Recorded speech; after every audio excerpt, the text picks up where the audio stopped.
Russiada medical doctor tambini basingna aionda paw phawir pa yagani hojikse adum khogi paw phawiraga sit adum kan ba khotpa loina yabagi matam oire aise chahi ani sure aina student sing satra sing pusan ba ai student satra tra manga mu ai Mordovia State University da Russia University amada aina satra sing mafam sana aina pusan jai swaina aina tawjari sa aionda khogi satra sing parents na aibu nungsibidna thajabir kan aina satra se pusanba ngambane hantaki cheju ai mayangi mateng pangsege hantaki cheju satra adum khara jilai ado mayamna interest lai basing na paw power ga mafam sana like tamba phangna ba ai hona jiga mayam nu ai bidi mayam english su mayam da anoba video ama ai semjage aina hoji lairi se ko Russia gi KFC hangba dukan amagi mamang dane ba khoi restaurant dukan haina aina sum haire mayam da ai sum haina bigi matungina aina lai se koi KFC imamang done ado Russia da KFC McDonald McD se aduga khoi pizza gi sumje khoi ban khara tawre ko khoi sanction to matam khara gi temporary gi pusi supagi natte ado ashengbadi jaga khara di ko amta hangna dre ko McD McDonald adi pizza gi afa ma'am se KFC je hangna dre ba adu Russia gi mafam khara still opening ne ba je close pura to deba Moscow dadi kamai to ge da pura khoi gi thingjan greba khoi gi pa solon greba sigi dukan se KFC je khoi Manipur di hangi dana ado Russia gi dadi khoi gi invasion khoi gi Ukraine gi Iran sida so da pizza hut ne dagi McD ne KFC ne ma'am close to bane ko sanction jaw greba adubu McDonald di Russia da phangdong mandre McD se McDonald di Russia da pura hoji temporary dukan amta hangre adubu KFC se kone Google da yengma matam da di close na thane ba ko adugo direct mafam da la kan da di kone hoji bogdi KFC se khara hangi khara adum close tore ado aina hoji laiba timing se pung keno tare pung ani makhai tare ba ko aina pung ani makhai da ke dubai laino ha kana ai imana ba ma India dagi lakadaba masi India dina Dubai wo paigana Dubai dagi mu aina leiba si mafam je khogi airport ai ma loba laine buko airport ti sida nakna lari ai se KFC char ga ma sung ngairamba khuna 30 minutes hena sida ma je nganta khona lak pai tare aina ngasi video semja doi se khogi sum KFC se thong hangbra hangdbra haibi matane do thong budi hange do price se hengat pra hana muna leiba fixed price tagi hengat pra aduga khoi Russia da khoi swana ma'am thingi balina sanction to bagi adu matang ne khidang ai ma'am da haisha ki ma'am thagat chari asi se nungdang oibagi su swana oire khoi view ne si je ado nungdang 24 hour hange ba ko 24 hour hange haidano su nungdang matam da sigi gate se sida changaga leiba yadi ba ko akhoi je khoi drive through ne ba akhoina car dagi swana la kana khon order tomaga khona sida chadune si mafam sida mapan da phambe mong da phambe do manung gi dim matam na te pung ani makhai tabni na manung gi di thong lo le bako adu drive through oi bende car gi order to wi yai bako ado khona car mong da chaba nungai tabni na sida oina phangu da ba mo gi di KFC har ga kong chabam ga na te ba KFC manung su yam choi building ne matha makha laini adu gi nakan su angang singi sanabam laini yong mogi KFC har ga only chaba khatagi sun nate ba mogi team di yamti angang gi sanabam space me am jong ne ta gari khawam leire phambam leire angang sing sanabam mapan da pham ge jo khogi hawa nuk se charaga phamba su dum yaba mapham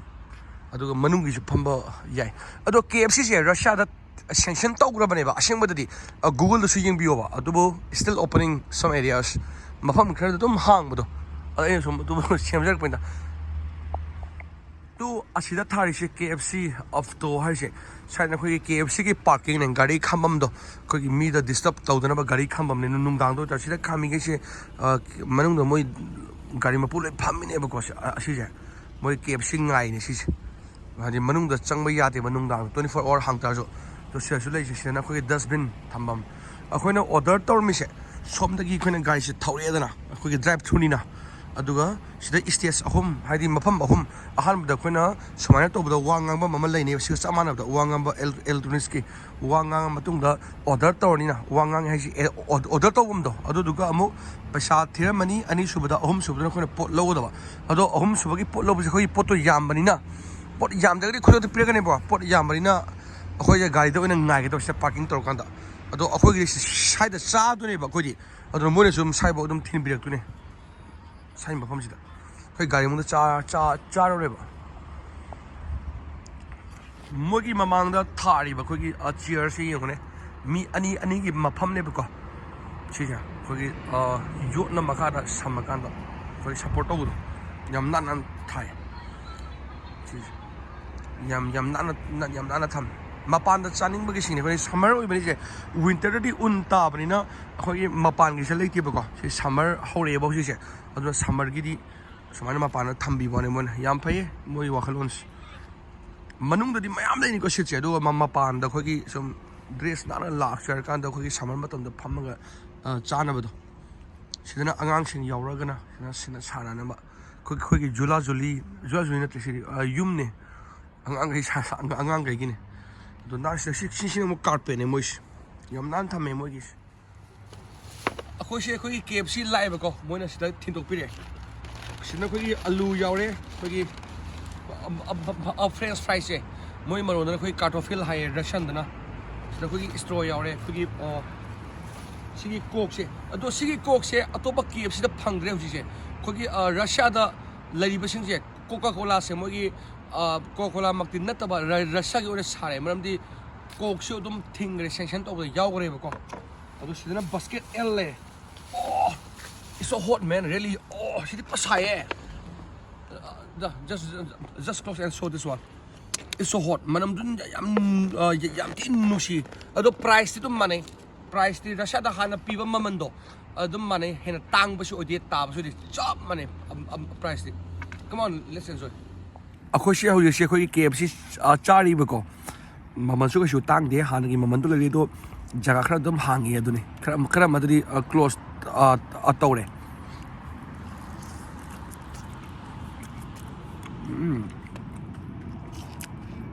phong sai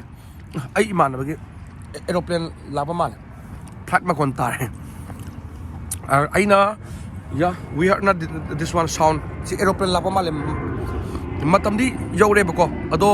mana Russiada kumdabaga magi immigration da changni amuka di luggage ngar pung gai ama muksang duma 30 minutes kumba adu khare se KFC da sum ngai bai tare airport manung da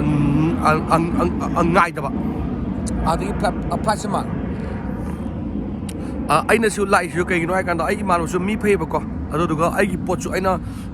ꯏꯔꯣꯝꯕꯗ ꯑꯩꯈꯣꯏꯒꯤ ꯃꯣꯔꯣꯛ ꯉꯥꯡꯅ ꯏꯔꯣꯝꯕ ꯑꯩꯈꯣꯏ ꯃꯩꯇꯩ ꯃꯣꯔꯣꯛꯀ ꯍꯥꯏꯅꯕꯗꯣ ꯑꯩꯈꯣꯏꯒꯤ ꯃꯣꯔꯣꯛ ꯑꯀꯪꯕ ꯑꯃ ꯂꯩꯇ꯭ꯔꯅꯦ ꯑꯗꯨꯒꯤ ꯃꯣꯔꯣꯛꯇꯣ ꯑꯩꯅ खरा ꯄꯣꯔꯛꯑꯣꯅꯁꯨ ꯍꯥꯏꯕꯀꯣ ꯑꯗꯨꯒ ꯃꯁꯥꯂꯥ ꯈꯔ ꯖꯤꯔꯥ ꯈꯔꯒꯁꯨ ꯑꯩꯅ ꯁꯤꯗ ꯐꯪꯗꯕ ꯄꯣꯠ ꯈꯔ ꯖꯤꯔꯥꯕꯨꯗꯤ ꯐꯪꯉꯦ ꯑꯗꯣ ꯑꯩꯅ ꯈꯔ ꯏꯟꯗꯤꯌꯟꯒꯤ ꯑꯣꯏꯕ ꯈꯔ ꯄꯣꯔꯛꯑꯣ ꯍꯥꯏꯕ ꯑꯩꯈꯣꯏꯒꯤ ꯃꯅꯤꯄꯨꯔꯒꯤꯗꯤ ꯅꯠꯇꯦ ꯑꯩꯅ ꯃꯅꯤꯄꯨꯔꯒꯤ ꯀꯩꯅꯣ ꯌꯣꯡꯆꯥꯛ ꯄꯣꯔꯣꯒꯨꯝꯕꯗꯤ ꯑꯩ ꯌꯣꯡꯆꯥꯛꯇꯤ ꯆꯥꯗꯕ ꯑꯩꯈꯣꯏ ꯆꯍꯤ ꯑꯃꯃꯨꯛ ꯍꯦꯜꯂꯦ ꯌꯣꯡꯆꯥꯛꯀꯨꯝꯕꯗꯤ ꯅꯠꯇꯦ ꯑꯩ ꯁꯨꯝ ꯃꯁꯥꯂꯥ ꯀꯔꯤ ꯀꯔꯥ ꯈꯔꯁꯨ ꯄꯣꯔꯛꯑꯣ ꯑꯗꯣ ꯃꯦꯒꯤꯁꯨ ꯄꯣꯔꯛꯑꯣ ꯈꯔꯁꯨ ꯍꯥꯏꯕ ꯑꯗꯨꯅ ꯑꯩꯅꯁꯨ ꯂꯧꯕ ꯂꯥꯛꯄ ꯍꯥꯏꯇꯥꯔꯦ ꯑꯩꯈꯣꯏꯁꯦ ꯏꯃꯥꯟꯅꯕ ꯂꯧꯕ ꯂꯥꯛꯑꯦ ꯑꯦꯌꯥꯔꯄꯣꯔꯠ ꯄꯨꯡ 3ꯃꯨꯛ ꯇꯥꯔꯦ ꯃꯥꯏ ꯄꯨꯡ 2:30ꯗ ꯌꯧꯒꯗꯕ ꯐ꯭ꯂꯥꯏꯠ ꯑꯗꯨꯕꯨ ꯏꯃꯤꯒ꯭ꯔꯦꯁꯟ ꯀꯔꯤ ꯀꯔꯥꯒꯤ ꯄꯨꯡ 3ꯃꯨꯛ ꯇꯥꯔꯦ ꯄꯨꯡ 1ꯃꯨꯛ ꯍꯦꯟꯅ ꯆꯪꯉꯦ ꯑꯩ ꯏꯃꯥꯟꯅꯕ ꯗꯣꯛꯇꯔ ꯑꯗꯤꯜ ꯍꯥꯏ ꯗꯣꯛꯇꯔ ꯑꯗꯤꯜ ꯑꯩꯈꯣꯏ ꯄꯨꯂꯞ ꯂꯧꯕ ꯂꯥꯛꯏꯅꯦ ꯑꯩꯒꯤ ꯏꯃꯥꯟꯅꯕ ꯑꯩꯈꯣꯏ ꯗꯣꯛꯇꯔ ꯑꯁꯇꯣꯁ ꯃꯥꯁꯦ ꯗꯦꯜꯂꯤ ꯃꯆꯥꯅꯦꯕꯀꯣ ꯑꯁꯤꯒꯤ ꯏꯌꯥꯔꯄꯣꯔꯠꯁꯦ ꯑꯩꯈꯣꯏꯒꯤ ꯃꯤꯅꯔꯥ ꯕꯣꯗꯤ ꯏꯌꯥꯔꯄꯣꯔꯠ ꯀꯧꯏ ꯑꯗꯨꯒ ꯀꯥꯔꯅ ꯑꯩꯒꯤ ꯏꯃꯥꯟꯅꯕ ꯗꯣꯛꯇꯔ ꯑꯍꯃꯠꯇꯣ ꯑꯃ ꯑꯔꯥꯞ ꯃꯆꯥꯗꯣ ꯃꯥꯅ ꯀꯥꯔ ꯁꯪꯍꯧꯔꯤ ꯀꯥꯔꯗ ꯂꯩꯍꯧꯔꯤꯕ ꯃꯥꯅ ꯃꯥ ꯂꯥꯛꯄ ꯉꯥꯏꯔꯤ ꯑꯩꯒꯤ ꯄꯣꯠ ꯆꯩ ꯄꯨꯔꯛꯀꯅꯦꯕ ꯑꯩꯁꯨ ꯍꯔꯥꯎꯕꯒꯤ ꯑꯩꯁꯨ ꯑꯩꯒꯤ ꯏꯃꯥꯟꯅꯕ ꯂꯥꯛꯑꯦ doctor ꯑꯁꯇꯣꯁ Hey doctor everyone welcome to Russia ꯑꯩꯒꯤ ꯏꯃꯥꯟꯅꯕ ꯂꯥꯛꯑꯦ ꯃꯥꯏ ꯂꯒꯦꯖ ꯁꯤꯗ ꯑꯩꯈꯣꯏ ꯄꯣꯠꯁꯦ ꯃꯌꯥꯝ ꯌꯥꯎꯏꯅꯦ ꯑꯩꯒꯤꯁꯨ ꯑꯩ ꯂꯧꯗꯕꯅꯦ ꯃꯥ ꯂꯥꯛꯄꯁꯤꯗ ꯑꯩꯒꯤ ꯄꯣꯠ ꯆꯩꯁꯨ ꯀꯝ ꯑꯣꯀꯦ ꯃꯦꯠꯇꯒꯦ ꯑꯩꯈꯣꯏꯁꯦ ꯍꯧꯖꯤꯛ ꯑꯌꯨꯛ ꯇꯥꯔꯦ ꯑꯌꯨꯛ ꯑꯣꯏꯔꯦ ꯄꯨꯡ ꯀꯩꯅꯣ ꯇꯥꯔꯦ 8 ꯇꯥꯔꯦ ꯑꯩꯈꯣꯏꯁꯦ ꯌꯧꯔꯦ ꯁꯤꯗ ꯑꯩꯈꯣꯏ ꯏꯃꯥꯟꯅꯕꯒꯤ ꯃꯐꯝ ꯌꯧꯔꯦ ꯃꯥꯁꯤꯗ ꯂꯩꯍꯧꯔꯅꯤ ꯑꯗꯣ ꯃꯥꯅꯁꯨ ꯑꯩꯒꯤ ꯄꯣꯠ ꯆꯩ ꯃꯌꯥꯝ ꯄꯣꯔꯛꯑꯦ ꯑꯩꯁꯦ ꯇꯨꯝꯃꯨꯔꯦꯕ ꯑꯩꯈꯣꯏ ꯏꯁꯥꯁꯦ ꯌꯥꯝꯅ sida ꯑꯩꯈꯣꯏꯒꯤ ꯁꯥꯄꯣꯟꯅꯦ ꯑꯩꯈꯣꯏꯒꯤ ꯗꯨꯕꯥꯏꯗꯒꯤꯅꯦ ꯁꯤꯁꯦ ꯃꯥꯅꯁꯤꯗ ꯂꯩꯍꯧꯗꯣꯏꯕ ꯑꯁꯤꯒꯤ ꯕꯤꯜꯗꯤꯡꯁꯤꯗ ꯔꯨꯝꯗ ꯌꯧꯔꯛꯑꯦꯕꯀꯣ ꯑꯩꯁꯨ 이루저토가 tumnaba tawge tawri ayuk ore khone jawreise ado ai bido yen lo phu ing bi thagachri adu duga ai imana banasu khogi masala kari kara sa thanam su mayam ꯄꯨꯕꯤꯔꯛꯑꯦ ꯃꯥꯅꯁꯨ ꯁꯥꯄꯣꯟ ꯑꯗꯒꯤ ꯗꯨꯕꯥꯏꯗꯒꯤ ꯁꯥꯄꯣꯟ ꯀꯔꯤ ꯀꯔꯥ ꯑꯗꯨꯁꯨ ꯃꯥꯅ ꯃꯌꯥꯝ ꯄꯨꯕꯤꯔꯛꯑꯦ ꯑꯗꯣ ꯃꯌꯥꯝ ꯑꯩꯒꯤ ꯃꯊꯪꯒꯤ ꯕ꯭ꯂꯣꯛꯇ ꯑꯃꯨꯛ ꯊꯦꯡꯅꯔꯁꯦ ꯃꯌꯥꯝ ꯗꯥꯁꯨꯗꯥꯅꯦ ꯌꯥꯏꯐꯔꯦ ꯃꯌꯥꯝ